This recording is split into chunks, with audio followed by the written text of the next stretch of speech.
We are back. Coffee with Guillem is back, exclusively for TV2.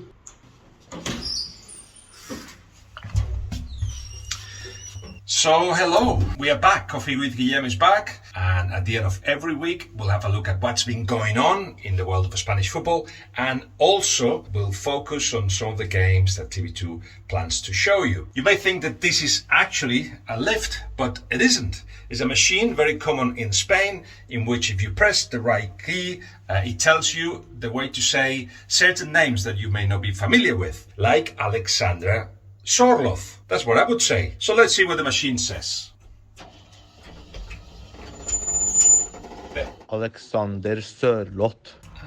Okay. Alexander Sørloth. Sørloth. I think I got it. Anyway, time for a coffee.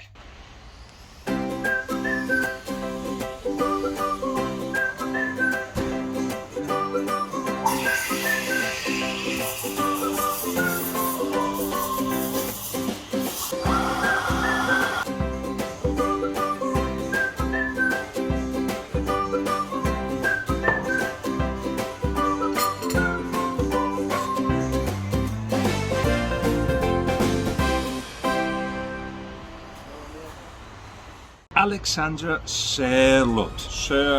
I think I got it right. And it's a name to remember because he has been very impressive in his first minutes with Real Sociedad, even though he got injured against Granada. And that's bad news for Real Sociedad that play Elche at home because they've got no strikers. Isaac is injured, Sørloth is injured as well, and Carlos Fernandez too. So they'll have to improvise perhaps with Oyarzabal, the best player, 4 goals already this season. But they've got so much quality, and when they don't have the senior players, they bring players through from the ranks. This Real Sociedad has improved. They have learned to defend in a way that they couldn't do last season. They control the games better, and they still got so much personality. Granada made it difficult for them in midweek, but they turned the game around and beat them 3-2. You have to count Real Sociedad as a candidate for the Champions League, for the 4th place for the Champions League, or even the 3rd. Barcelona, Sevilla, Real Sociedad, Villarreal will be fighting for 3rd and 4th. Yes, you heard it well. Barcelona too. Barcelona next. Barcelona will play Levante and won't have Koeman on the bench.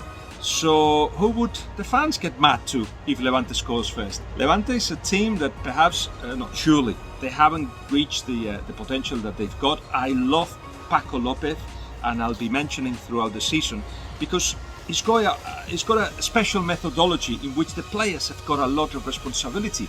So it is the players that decide the strategy, the set pieces, how to attack the rival. And through cutting videos, the players themselves presented to the teammates what they have studied, seen, and how they think they have to play against the rivals. I find that very interesting methodology. I like Paco López and the coaching staff a lot, and they tend to make life difficult for the big sides, for Real Madrid, for Barcelona, and they love the big pitches because they will stretch them, both the width and also they are good playing the counter-attack. This Barcelona, Koeman is a dead man walking. We know that he will go, we just don't know when. Perhaps in the international break, perhaps after. The calendar is very, very difficult for Barcelona. They play in Atletico Madrid, they play in Benfica in the Champions League, they play in Real Madrid.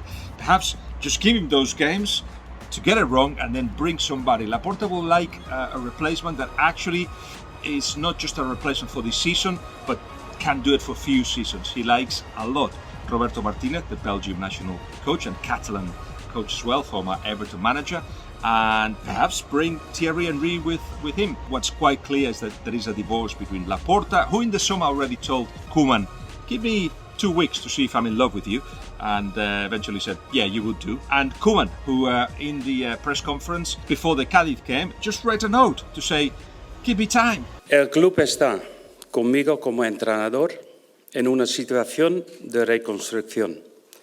La situación financiera del club está vinculada a las activaciones deportivas y viceversa. Eso significa que nosotros como plantilla tenemos que reconstruir el equipo de fútbol sin poder hacer grandes inversiones financieras. Eso necesita tiempo.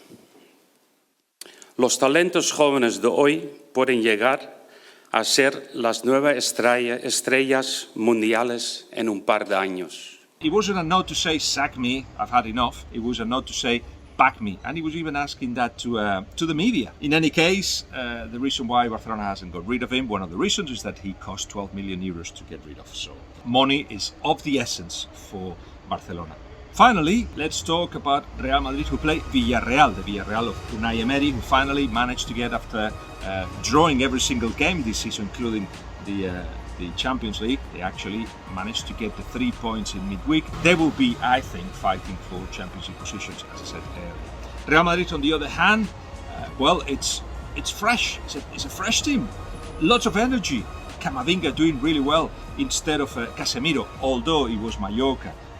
6-1 victory of Real Madrid, where everybody had an exceptional game. Camavinga is very dynamic. We will see in a tighter game with tougher opponents if he can actually be the lone holding midfielder. But in any case, he's got great personality. Vinicius doing absolutely fantastic this season and not missing clear chances anymore. He did against Mallorca. Let's say he doesn't miss clear chances as often. And Rodrigo did well on the right-hand side. Fede Valverde in the middle too. Asensio scored a hat-trick playing as a midfielder, which is a new position that Ancelotti wants to use him. He's not really a winger. He's not fast enough to do that. He's not a 9. He's not a 10. So perhaps as a midfielder he can fulfill that potential that we know certainly has. But on top of everyone else, the player of the season so far, the most informed player of the season, that's Benzema. 6 matches played, 8 goals scored, 7 assists. Nobody's got those kind of figures. It's actually Messi-like figures. But Messi is getting used to his new place and recovers right now from injury.